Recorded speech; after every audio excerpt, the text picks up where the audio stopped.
दोपहर के 3 बजे हैं। अस्सलाम वालेकुम। ये रेडियो पाकिस्तान है। शहरयार अहमद से खबरें सुनिए। अहम खबरों का खुलासा। वज़ीर-ए-आज़म ने मौसमियाती तब्दीली के ख़तरे से ज़्यादा मौसर तरीके से निपटने के लिए कोशिशें तेज़ करने की ज़रूरत पर जोर दिया है। शहबाज शरीफ ने बलूचिस्तान की इक़्तिसादी तरक्की और आवाम को यकसा मौक़े की फराहमी के ज़रिए सूबे का एहसास महरूमी ख़त्म करने का आज़म ज़ाहिर किया है। वज़ीर ख़जाना ने कहा है कि पाकिस्तान तौसीही फ़ंड सहूलत के तहत आलमी मालियाती फ़ंड के नए जायज़े को मुकम्मल करने के लिए पुरज़्म है। सेनेट ने मुल्क में दहशतगर्दी के खात्मे के लिए नेशनल एक्शन प्लान पर अमल दरामद की ज़रूरत पर जोर दिया है। खैबर पख्तूनख्वा में आज एक रोज़ा शोक मनाया जा रहा है, जबकि पेशावर धमाके के शहदा की तादाद बढ़कर 93 हो गई है। कुल जमाती हुर्रियत कॉन्फ्रेंस ने श्रीनगर में अपने दफ्तर को जब्त करने की मजम्मत करते हुए कहा है कि ये इकदाम सियासी मुखालफिन को खामोश करवाने के भारतीय हुकूमत के मज़मूम एजेंडे का हिस्सा है। और अब इन खबरों की तफसील। वज़ीर-ए-आज़म मोहम्मद शहबाज शरीफ ने अक़वाम मुत्तहिदा के माहौलियाती प्रोग्राम के तहत किए गए काम की तारीफ़ करते हुए मौसमियाती तब्दीली और उससे होने वाले नुकसानात से बचने के लिए कोशिशें तेज़ करने की ज़रूरत पर जोर दिया है। उन्होंने ये बात अक़वाम मुत्तहिदा के माहौलियाती प्रोग्राम की एग्जीक्यूटिव डायरेक्टर इंगर एंडरसन से आज इस्लामाबाद में मुलाकात में कही। वज़ीर-ए-आज़म ने कहा कि मौसमियाती तब्दीली दौर हाजिर का एक अहम मसला है। उन्होंने कहा कि मौसमियाती तब्दीली से सबसे ज़्यादा मुतासरा मुल्क की हैसियत से पाकिस्तान मौसमियाती तब्दीली के ख़तरात से निपटने और इस हवाले से इक़दामात के लिए आलमी रद्द-ए-अमल की ज़रूरत का भरपूर मोतरफ़ है और हुकूमत इस सिलसिले में कोशिशें कर रही है। इस मौके पर इंगर एंडरसन ने वज़ीर-ए-आज़म को पाकिस्तान में अक़वाम मुत्तहिदा के माहौलियाती प्रोग्राम की जानिब से किए गए इक़दामात पर ब्रीफिंग दी और इस प्रोग्राम में पाकिस्तान के मौसर किरदार को सराहा। वज़ीर-ए-आज़म ने मुल्क में तबाहकुन सैलाब के बाद बेहतर और सरसब्ज़ पाकिस्तान की तामीर की कोशिशों में पाकिस्तान की मदद और ताउन करने पर अक़वाम मुत्तहिदा के माहौलियाती प्रोग्राम की तारीफ़ की। वज़ीर-ए-आज़म शहबाज शरीफ ने कहा है कि बलूचिस्तान की तरक्की हुकूमत की अव्वलीन तरजीहात में शामिल है। उन्होंने इस अज़्म का इजहार बलूचिस्तान के कायम मकाम गवर्नर जान मोहम्मद जमाली और सेनेटर सना जमाली से आज इस्लामाबाद में मुलाकात में किया। मुलाकात के दौरान बलूचिस्तान के सियासी हालात और तरक्याती मनसूबों पर भी गुफ्तगू की गई। वज़ीर-ए-आज़म ने कहा कि हम मौशी तरक्की के ज़रिए बलूचिस्तान का एहसास महरूमी ख़त्म कर देंगे और सूबे के नौजवानों को मसावी मौक़े दिए जाएंगे। कायम मकाम गवर्नर ने बलूचिस्तान की तरक्की और गवादर की बंदरगाह को मज़ीद फ़ाल बनाने के लिए वज़ीर-ए-आज़म के इक़दामात को सराहा। आलमी मालियाती इदारे के जायज़ा वफ़द ने नेथन पोर्टर की क़यादत में आज इस्लामाबाद में वज़ीर ख़जाना इसहाक़ डार से मुलाकात की।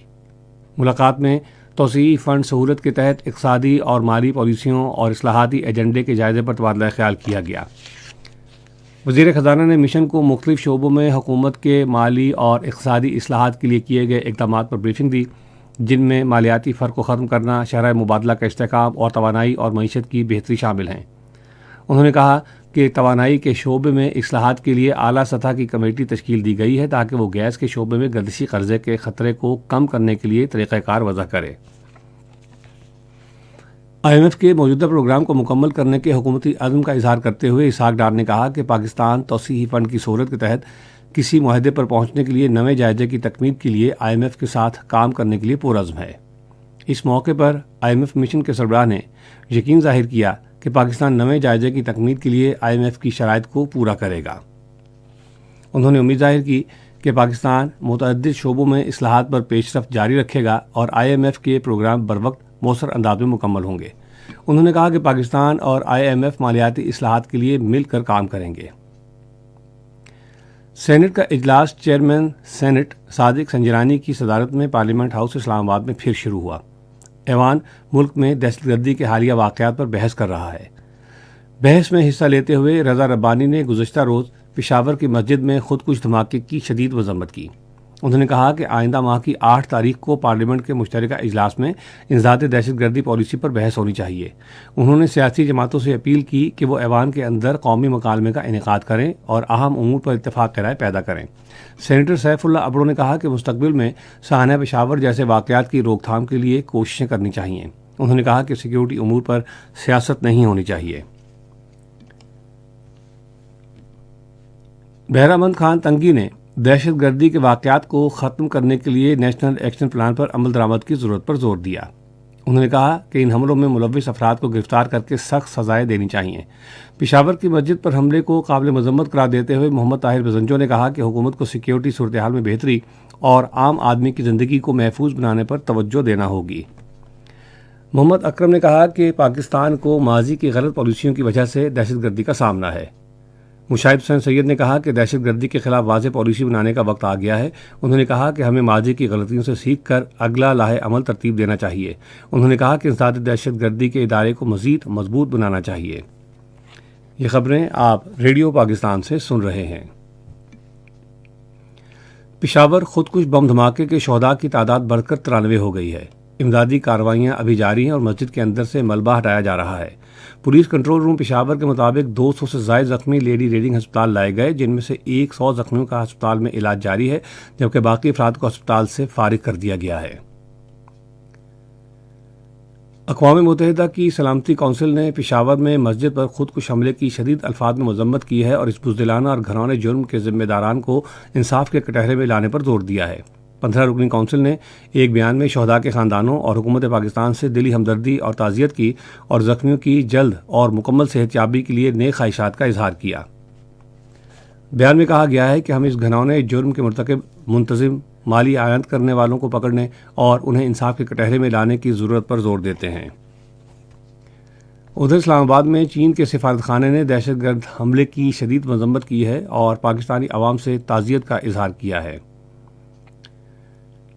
سندھ حکومت نے عالمی تنظیموں کے تعاون سے صوبے کے سیلاب سے متاثرہ علاقوں میں 20 لاکھ سے زائد موسمیاتی طور پر محفوظ مکانات کی تعمیر نو کا اعلان کیا ہے۔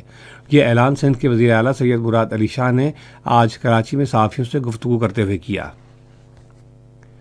ایک سوال کے جواب میں انہوں نے کہا کہ ملک کے استحکام کے لیے دہشت گردی کی مکمل خاتمے کی ضرورت ہے۔ گلگت بلتستان پولیس کے ترجمان نے کہا ہے کہ پشاور پولیس لائن دھماکے کے بعد گلگت کے متعلقہ علاقوں میں سیکیورٹی انتہائی سخت کر دی گئی ہے۔ Deputy inspector general Gilgit range فرمان علی نے تمام زرعی پولیس افسروں کو غیر ملکیوں خصوصاً چینی باشندوں کے حفاظتی انتظامات سخت کرنے کی ہدایت کی ہے۔ سرکاری عمارات، تھانوں، چوکیوں اور داخلی اور خارجی راستوں پر سیکیورٹی سخت کرنے کے احکامات بھی جاری کیے گئے ہیں۔ بھارت کے غیر قانونی زیر قبضہ جموں کشمیر میں کل جماعتی حریت کانفرنس کے غیر قانونی طور پر نظر بند سینئر رہنما شبیر احمد شاہ نے بھارتی حکومت کی طرف سے سری نگر میں حریت کانفرنس کے دفتر کو ضبط کرنے کی شدید مذمت کی ہے۔ انہوں نے نئی دلی کی بدنام زمانہ تہاڑ جیل سے ایک پیغام میں اس اقدام کو مقبوضہ علاقے میں سیاسی مخالفین کو جبری طور پر خاموش کرانے کے بھارتیہ جنتا پارٹی کی حکومت کے مذموم ایجنڈے کا حصہ قرار دیا۔ انہوں نے واضح کیا کہ مودی حکومت اس طرح کے ہتھ کنڈوں سے کشمیریوں کو جدوجہد آزادی جاری رکھنے سے نہیں روک سکتی، جس کے لیے انہوں نے عظیم قربانیاں دی ہیں۔ کشمیر میں بھارت کے خلاف پائی جانے والی نفرت کا حوالہ دیتے ہوئے انہوں نے کہا کہ مودی حکومت لوگوں کی جائیداد تو ضبط کر سکتی ہے، لیکن وہ کشمیریوں کے جذبہ آزادی کو ختم نہیں کر سکتی۔ اور اب موسم۔ محکمہ موسمیات کی پیشگوئی کے مطابق آئندہ 12 گھنٹوں کے دوران ملک کے بیشتر حصوں میں موسم سرد اور خشک، جبکہ شمالی بلوچستان اور بالائی علاقوں میں شدید سرد رہے گا۔ جنوبی پنجاب کے کچھ اضلاع میں ہلکی دھند چھائے رہنے کا امکان ہے۔ آج ریکارڈ کیا گیا بعض شہروں کا درجہ حرارت: Islamabad 19 degree centigrade, Lahore 18، Karachi 25، Peshawar 19، Quetta 11، Murree 8، Gilgit 10، Muzaffarabad 13، سری نگر 3، جموں 18 اور لیہ -7 ڈگری سینٹی گریڈ رہا۔ خاص خبروں کا خلاصہ ایک مرتبہ پھر سن لیجیے۔ وزیر اعظم نے موسمیاتی تبدیلی کے خطرے سے زیادہ مؤثر طریقے سے نمٹنے کے لیے کوششیں تیز کرنے کی ضرورت پر زور دیا ہے۔ شہباز شریف نے بلوچستان کی اقتصادی ترقی اور عوام کو یکساں مواقع کی فراہمی کے ذریعے صوبے کا احساس محرومی ختم کرنے کا عزم ظاہر کیا ہے۔ وزیر خزانہ نے کہا ہے کہ پاکستان توسیعی فنڈ سہولت کے تحت عالمی مالیاتی فنڈ کے نئے جائزے کو مکمل کرنے کے لیے پرعزم ہے۔ سینٹ نے ملک میں دہشت گردی کے خاتمے کے لیے نیشنل ایکشن پلان پر عمل درآمد کی ضرورت پر زور دیا ہے۔ خیبر پختونخوا میں آج ایک روزہ سوگ منایا جا رہا ہے، جبکہ پشاور دھماکے میں شہداء کی تعداد بڑھ کر 93 ہو گئی ہے۔ خبریں ختم ہوئیں۔ مزید خبروں اور تجزیوں کے لیے آئیے ہماری ویب سائٹ پر، پتہ ہے radio.gov.pk، اور فیس بک کے link radio Pakistan news official پر براہ راست ویڈیو سٹریمنگ بھی ملاحظہ کیجیے۔